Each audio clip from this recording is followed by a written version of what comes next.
रहमानिर्रहीम। अस्सलाम वालेकुम स्टूडेंट्स, उम्मीद है आप सब ठीक ठाक होंगे।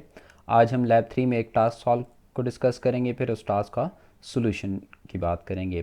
बेसिकली अगर आप टास्क की बात करें तो यहाँ पर कहा जा रहा है कि एक जावा एप्लीकेशन है जिसमें यूज़र बेसिक सैलरी इनपुट करेगा, हाउस अलाउंस इनपुट करेगा, मेडिकल अलाउंस इनपुट करेगा और उसमें एक बटन होगा कैलकुलेट का। जब आप कैलकुलेट बटन को क्लिक करेंगे तो जो कैलकुलेशंस होनी है उसमें हमारे पास टोटल सैलरी कैलकुलेट होगी और एनुअल सैलरी कैलकुलेट होगी। इस तरीके से हमारे पास एक और बटन होगा जिसका नाम होगा क्लियर। क्लियर के बटन के ऊपर जब क्लिक करेंगे तो हमारे पास बेसिक सैलरी में जो टेक्स्ट होगा वो भी ख़त्म हो जाएगा, हाउस अलाउंस में अगर कोई टेक्स्ट होगा वो भी ख़त्म हो जाएगा, मेडिकल अलाउंस में जो टेक्स्ट होगा वो भी ख़त्म हो जाएगा, टोटल सैलरी में जो वैल्यू होगी वो भी ख़त्म हो जाएगी और एनुअल सैलरी में जो वैल्यू है वो भी आपकी ख़त्म हो जाएगी। बेसिकली ये तमाम की तमाम जो है वो टेक्स्ट फील्ड्स होंगी। क्यों? क्योंकि आपके पास जो बेसिक सैलरी है उसमें यूज़र इनपुट कर रहा है, तो इनपुट के लिए हमें आइडिया है कि जो कंपोनेंट हम यूज़ करते हैं that is called text field. यहाँ पे हमारे पास कुछ फार्मूलाज गिवन है कि टोटल सैलरी किस तरीके से फाइंड आउट की जाएगी।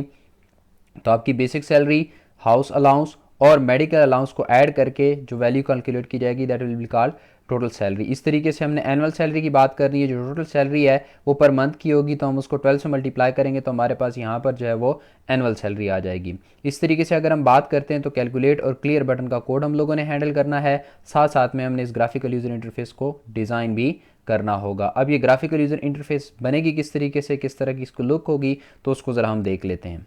तो स्टूडेंट ये हमारे पास लुक है इस ग्राफिकल यूज़र इंटरफेस की, जो कुछ इस तरीके से यहाँ पर डिज़ाइन हुई हुई है। हम अगर इवेंट हैंडलिंग की बात करेंगे तो यहाँ पर हम इनर क्लासेस का कॉन्सेप्ट जो है वो यूज़ करेंगे। अगर ग्राफिकल यूज़र इंटरफेस के हवाले से देखा जाए तो आप लोगों ने चूंकि फ्रेम के ऊपर काम किया हुआ है और आपने स्विंग और AWT दोनों के कंपोनेंट्स को यूज़ किया हुआ है, तो आपको ये लुक एंड फील इसकी जो है वो AWT की नहीं बल्कि स्विंग की नज़र आ रही होगी। और जो कंपोनेंट की अरेंजमेंट है, जो लुक एंड फील GUI की है, वो ज़रा इतनी बेहतर है कि जिससे आपको पता लग रहा है कि ये नॉर्मल ग्रिड लेआउट के थ्रू नहीं बनाया गया और ना ही ये बनाया जा सकता है। क्यों? क्योंकि आपके पास जो कैलकुलेट और क्लियर के बटन हैं ये एक्चुअली आपके पास पूरी की पूरी रो ऑक्यूपाई हुए हैं। ये आपके पास सिंगल जो है वो रो में आ रहे हैं और मल्टीपल कॉलम्स यानी 2 कॉलम्स एक्चुअली ये आपके से ऑक्यूपाई कर रहे हैं। तो अगर हम बात करें तो इसकी विड्थ जो है वो 2 होगी, क्लियर के बटन की जो विड्थ होगी वो भी आपके पास 2 होगी। बाकी जितनी भी आपको कंपोनेंट्स नज़र आ रहे हैं सारे के सारे कंपोनेंट्स की जो विड्थ होगी वो आपके पास क्या होगी, 1 होगी। तो अब हम ज़रा इसकी को क्या करते हैं, डिज़ाइन करते हैं और डिज़ाइन करने के बाद फिर इसकी इवेंट हैंडलिंग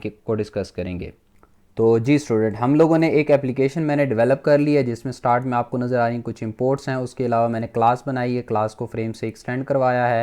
यहाँ पे फ्रेम नहीं जे फ्रेम को यूज़ किया हुआ। इस तरीके से हमारे पास जो लेबल थे, लेबल हमारे पास एक बेसिक सैलरी वाला था तो वो मैंने बना लिया। हाउस अलाउंस के लिए लेबल चाहिए, मेडिकल अलाउंस के लिए लेबल चाहिए, टोटल सैलरी के लिए लेबल चाहिए और एनुअल सैलरी के लिए लेबल चाहिए। तो हर एक लेबल मैंने डिक्लेयर कर ली। इस तरीके से मेरे पास बेसिक सैलरी के लिए टेक्स्ट फील्ड चाहिए, हाउस अलाउंस के लिए भी टेक्स्ट फील्ड चाहिए, मेडिकल अलाउंस के लिए भी टेक्स्ट फील्ड चाहिए, टोटल सैलरी के लिए भी टेक्स्ट फील्ड थी और एनुअल सैलरी की। बट ये दोनों जो टेक्स्ट फील्ड थी ये आपके पास एडिटेबल नहीं थी, यानी ये रीड ऑनली थी, तो उनको हम कोड में रीड ऑनली कर लेंगे। उसके बाद हमारे पास 2 बटन थे, एक कैलकुलेट का और दूसरा क्लियर का बटन। जो क्लास है, क्लास का नाम मैंने लैब 3 रखा है, तो यहाँ पे मैंने कंस्ट्रक्टर भी उसी नाम से बनाया। पहले मैंने सारे लेबल्स को इनिशियलाइज किया। आपके पास बेसिक सैलरी वाला लेबल, हाउस अलाउंस वाला लेबल, मेडिकल अलाउंस वाला लेबल, टोटल सैलरी वाला लेबल, एनुअल सैलरी वाला लेबल। उसके बाद हम लोगों ने टेक्स्ट फील्ड पहले बेसिक सैलरी वाली, फिर अलाउंस वाली। यहाँ पे आपको पता है ये जो वैल्यू है ये आपके पास जो है वो कॉलम्स को रिप्रेजेंट करती है। कॉलम्स एक्चुअली यहाँ पर वेट के कॉरेस्पॉन्डिंग आता है कि कितनी इसको वेट देनी है। इस तरीके से मेडिकल अलाउंस, उसके बाद हम लोगों ने टोटल सैलरी, एनुअल सैलरी और साथ में इन दोनों को एडिटेबल हम लोगों ने जो है वो फॉल्स कर दिया है ताकि यूज़र जो है वो अपनी मर्जी के मुताबिक इनमें कोई वैल्यू जो है वो इनपुट ना कर सके। तो उसके बाद अगर हम कोड को थोड़ा सा स्क्रॉल डाउन करते हैं ताकि मज़ीद जो इंस्ट्रक्शंस हैं उनको हम अंडरस्टैंड कर सकें, तो उसके बाद हमारे पास यहाँ पे 2 बटन की इनिशियलाइजेशन होगी। आपके पास क्लियर और कैलकुलेट दोनों बटन इनिशियलाइज हो गए। उसके बाद हम ग्रिड बैग लेआउट बना रहे हैं। ग्रिड बैग लेआउट में डेफिनेटली आपको कंटेनर गेट करना पड़ता है। जब आप जे फ्रेम में काम करते हो तो हम लोगों ने गेट कंटेंट पिन करके उसका कंटेनर गेट कर लिया और उस कंटेनर का हम लोगों ने लेआउट सेट कर लिया। जब भी आप ग्रिड बैग लेआउट की बात करते हैं तो ग्रिड बैग लेआउट के साथ आपको ग्रिड बैग कॉन्स्टेंट्स जो है वो यूज़ करने पड़ते हैं। तो इसमें हमारे पास एक जो इंस्टेंस वेरिएबल है that is our filling. Filling को हम डिस्कस कर चुके हैं कि बेसिकली अगर आपके पास जो साइज़ है वो आपका बढ़ जाता है तो आपका कंपोनेंट जो है वो आपके पास अगर स्मॉल है तो हम कह रहे हैं कि ये कंपोनेंट आपके पास वर्टिकली भी पूरा का पूरा एरिया कवर करे और हॉरिजेंटली भी पूरा का पूरा एरिया कवर करे और वर्टिकली भी अगर कोई स्पेस बचती है तो उसको भी ये ऑक्यूपाई कर ले। तो यहाँ पर हमने बात की है कि ये दोनों साइडों के ऊपर जो है वो मूव करे। उसके बाद इंसेट्स को हम कहते हैं कि basically that is a padding, external padding. External padding का मतलब है that is actually margin between the components. उसके बाद ग्रिड एक्स और ग्रिड वाई आपको बताते हैं कि आपका कॉलम नंबर क्या होगा और आपकी रो नंबर क्या होगी। तो हम कह रहे हैं कि पहला जो कंपोनेंट है उसमें रो नंबर भी जीरो और कॉलम नंबर भी जीरो, और ये क्या चीज़ है आपके पास बेसिक सैलरी। जब आप ऐड करेंगे तो ऐड करते टाइम आप लोगों ने यहाँ पे ये कॉन्स्टेंट्स का ऑब्जेक्ट लाजमी तौर पर पास करना है। अगर ये पास नहीं करेंगे तो आपको रिक्वायर्ड आउटपुट जो है अचीव नहीं होगी। उसके बाद अगर हम बात करते हैं तो नेक्स्ट जो कंपोनेंट है उसमें आपके पास x1 हो गया। x1 होने का मतलब है कॉलम नंबर 1 और रो नंबर अभी भी 0 है, तो डेफिनेटली जो आपके पास बेसिक सैलरी का लेबल था उसी के सामने हमारे पास बेसिक सैलरी की टेक्स्ट फील्ड आ रही थी। इसके बाद अगर हम बात करते हैं तो आपके पास अब रो कॉलम 0 रो 1, क्योंकि अब नेक्स्ट रो के ऊपर आ गया। नेक्स्ट रो के ऊपर आपको क्या नजर आ रहा था, आपको हाउस अलाउंस नजर आ रहा था, तो हाउस अलाउंस मैंने ऐड कर दिया। उसके बाद यहाँ पर हमारे पास क्या चीज़ है, ग्रिड बैक कांस्टेंट का ऑब्जेक्ट आप लोगों ने लाजमी तौर पर पास करना होगा। उसके बाद अगर हम डाउनवर्ड मूव करते हैं तो आपको हाउस अलाउंस के बाद जो है वो जो कंपोनेंट नज़र आ रहा है, उसके बाद आपके पास यहाँ पे कॉलम नंबर 1 और रो नंबर 1, उसके ऊपर आपके पास क्या आ गया, हाउस अलाउंस के अगेंस्ट हाउस अलाउंस की टेक्स्ट फील्ड। उसके बाद आपके पास column number 0 row number 2, row number 2 के बाद हाउस अलाउंस के बाद नेक्स्ट जो रो थी उसके ऊपर आपके पास मेडिकल अलाउंस आ गया। उसके बाद आपके पास कॉलम नंबर 1 और रो नंबर 2, यानी आपके पास जिस रो में मेडिकल अलाउंस है उसी में आपके पास मेडिकल अलाउंस की टेक्स्ट फील्ड आ गई। उसके बाद नेक्स्ट रो में आपके पास रो नंबर 3 और कॉलम नंबर 0, उसमें आपके पास LBL टोटल सैलरी का लेबल आ गया। उसके बाद हम लोगों ने कॉलम नंबर इंक्रीज कर दिया और रो नंबर आपके पास सेम है। इट मीन्स इसी लेबल के सामने आपको टोटल सैलरी का जो है वो टेक्स्ट फील्ड नज़र आनी चाहिए। तो उसके बाद अगर हम इसको स्क्रॉल अप करते हैं तो स्क्रॉल अप करने से यहाँ पे हमारे पास मजीद कुछ कंपोनेंट्स आपको नज़र आएंगे, जिसमें आपके पास यहाँ पर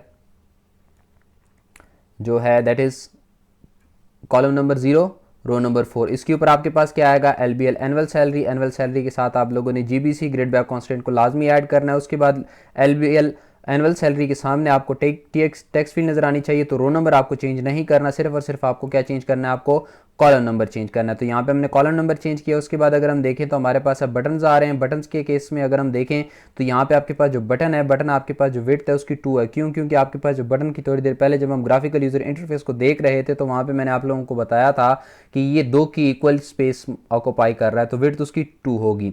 तो आपके पास चूंकि वो बिल्कुल कॉर्नर से स्टार्ट हो रहा था, फर्स्ट कॉलम से स्टार्ट हो रहा था, तो कॉलम नंबर 0 और रो नंबर 5, उसके अगेंस्ट आपके पास जो नेक्स्ट बटन है दैट इज बटन क्लियर के हवाले से अगर हम देखें तो वो आपके पास बिल्कुल कॉर्नर से स्टार्ट हो रहा था, यानी 0 कॉलम से स्टार्ट हो रहा था, बट आपके पास वो जो रो नंबर थी वो रो नंबर क्या थी, 6 थी। यहाँ पे दोबारा मैंने ग्रिड विड्थ को इसलिए नहीं लिखा क्योंकि एक दफ़ा जो वैल्यू आप इसकी सेट कर चुके हैं तो बार बार आपको वैल्यू सेट करने की ज़रूरत नहीं है। उसके बाद अगर हम बात करते हैं तो हम लोगों ने पैक किया है। पैक का आपको आइडिया होगा, पैक का जो बेसिक पर्पज़ होता है वो ऑटो साइज करना होता है, यानी जितने कंपोनेंट्स होंगे, जितनी उसको स्पेस रिक्वायर्ड होगी उसी के मुताबिक कंपोनेंट्स को अरेंज कर देगा। उसके बाद डेफिनेटली आपने फ्रेम को विजिबल करना होता है, क्योंकि अगर आप विजिबल नहीं करेंगे तो फिर आपको वो आउटपुट के ऊपर जो है वो डिस्प्ले नहीं होगा। तो उसके बाद हम ये जो कोड है उसको थोड़ी देर बाद डिस्कस करेंगे। उसके बाद आप लोगों ने मेन बनाया है। मेन बनाने के बाद हम लोगों ने इस क्लास का ऑब्जेक्ट बना लिया। अब हम बात कर रहे थे इनर क्लासेस की, तो ये जो क्लास है, क्लास को हमने विद इन द क्लास बनाया है। ठीक होगी बात। तो क्लास के अंदर जब क्लास बनती है तो इसको कहते हैं इनर क्लासेस। डेफिनेटली हमें क्लास चाहिए होती है इवेंट हैंडलिंग के लिए, जो इंप्लीमेंटेशन दे हमें उस लिसनर की, तो हम लोगों ने यहाँ पे एक्शन लिसनर की इंप्लीमेंटेशन करनी है, तो एक्शन लिसनर को इंप्लीमेंट किया।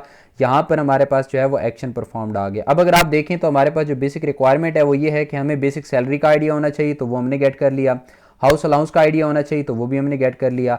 मेडिकल अलाउंस होना चाहिए तो वो भी हमने गेट कर लिया। बट आप जब टेक्स्ट फील्ड से वैल्यू गेट करते हो तो उसकी डेटा टाइप जो है वो स्ट्रिंग होती है। स्ट्रिंग एक ऐसी डेटा टाइप है जिसके ऊपर आप कोई न्यूमेरिक ऑपरेशन परफॉर्म नहीं कर सकते। तो अब हमें क्या करना पड़ेगा, ये जो आपके पास बी सेल में वैल्यू है उसको हमें किसी न किसी न्यूमेरिक डेटा टाइप में कन्वर्ट करना पड़ेगा। मैंने यहाँ पे फ्लोट में किया, आप डबल में करें, इंट में करें, उससे कोई फर्क नहीं पड़ता। इस तरीके से हाउस अलाउंस है तो हाउस अलाउंस को यहाँ पर मैंने कन्वर्ट कर दिया और हाउस अलाउंस के वेरिएबल में स्टोर करवा दिया। इस तरीके से एम अलाउंस यानी मेडिकल अलाउंस जो वैल्यू थी, मेडिकल अलाउंस को मैंने कन्वर्ट कर दिया और यहाँ पे मेडिकल अलाउंस के वेरिएबल में स्टोर करवा लिया। अब टोटल सैलरी का फार्मूला अगर आप रिमाइंड करें तो total salary was equal to sum of basic salary and house allowance and medical allowance. तो इन दोनों का जो सम था वो बेसिकली आपके पास टोटल सैलरी बन गई। तो टोटल सैलरी हमने कैलकुलेट की। टोटल सैलरी को कहाँ पे डिस्प्ले करना है, टोटल सैलरी की टेक्स्ट फील्ड में। तो टोटल सैलरी की टेक्स्ट फील्ड में सेट टेक्स्ट किया, यहाँ पे प्लस डबल कोटेशन इसलिए लगाया है क्योंकि टोटल सैलरी की जो वैल्यू है, ये जो आपके पास आइडेंटिफायर है, इसकी डेटा टाइप फ्लोट है, तो फ्लोट आपके पास सेट टेक्स्ट में नहीं आ सकता। क्यों? क्योंकि जब आप टेक्स्ट की बात करते हो तो टेक्स्ट एक्चुअली स्ट्रिंग को कहा जाता है। इस तरीके से जब आपकी टोटल सैलरी कैलकुलेट हो गई तो अब सिंपल उसको हम 12 से अगर मल्टीप्लाई कर लेते हैं तो हमारे पास क्या आ जाएगी, एनुअल सैलरी। जब आपके पास एनुअल सैलरी आ गई तो एनुअल सैलरी को भी डेफिनेटली आपने डिस्प्ले कराना है, तो डिस्प्ले कराने के लिए आपने सेट टैक्स किया प्लस डबल कोटेशन इसलिए लगाई गया है क्योंकि आपके पास जो एनुअल सैलरी है, एनुअल सैलरी आपके पास जो है वो फ्लोट डेटा टाइप है। Other than numeric data type जब होती है तो उसको स्ट्रिंग में कन्वर्ट करते हैं। तो स्ट्रिंग में कन्वर्ट करने का जो बेहतरीन तरीका कार है वो अभी तक जो हम बात कर रहे हैं वो सिंपल प्लस लगाकर डबल कोटेशन करें तो वो आपकी स्ट्रिंग में कन्वर्ट हो जाएगी। अच्छा, तो सुनो, उसके बाद अगर हम बात करें तो यहाँ पे क्लियर बटन के केस में हमने बात की थी कि सारे के सारे जो आपकी बेसिक सैलरी है उसको भी आपने क्लियर करना है, तो हमने सेट टेक्स्ट करके नल वैल्यू सेट कर दी। नल का मतलब है नथिंग, एम्प्टी स्ट्रिंग होती है। उसके बाद अगर हम बात करें तो यहाँ पे हाउस अलाउंस में भी हमने नल वैल्यू सेट कर दी है। उसके बाद अगर हम बात करें मेडिकल अलाउंस, उसमें भी हमने नल वैल्यू सेट कर दी। उसके बाद आपके पास जो टोटल सैलरी है उसमें भी नल वैल्यू, और आपके पास जो एनुअल सैलरी है उसमें भी हम लोगों ने जो वैल्यू सेट किया दैट इज नल। नल का मतलब ये होता है कि नथिंग, नथिंग का मतलब ये है कि आपने कुछ भी वहाँ पर डिस्प्ले नहीं कराना। तो एक्चुअली जो हमारी टेक्स्ट फील्ड थी, टेक्स्ट फील्ड्स को ही हम लोगों ने यहाँ पर क्या करना था, क्लियर करना था। अब हम मूव करते हैं कि एक्चुअली बटन के बैकएंड के ऊपर क्या करेंगे। तो बटन के बैकएंड के ऊपर अगर आपको याद हो तो हम लोग लिखते थे button dot add action listener, और एड एक्शन लिसनर में हम यहाँ पर पास करते थे दिस इसलिए पास करते थे क्योंकि यहाँ पे हमें रेफरेंस चाहिए होता था एक ऐसी क्लास के ऑब्जेक्ट का जिस क्लास में इंप्लीमेंटेशन मौजूद हो किस चीज़ की, एक्शन लिसनर की। तो यहाँ पर हमारे पास जो क्लास है वो कौन सी है, कैलकुलेट क्लास है, जिसमें हमारे पास एक्शन लिसनर की इंप्लीमेंटेशन मौजूद है। तो हम लोगों ने इसको सिर्फ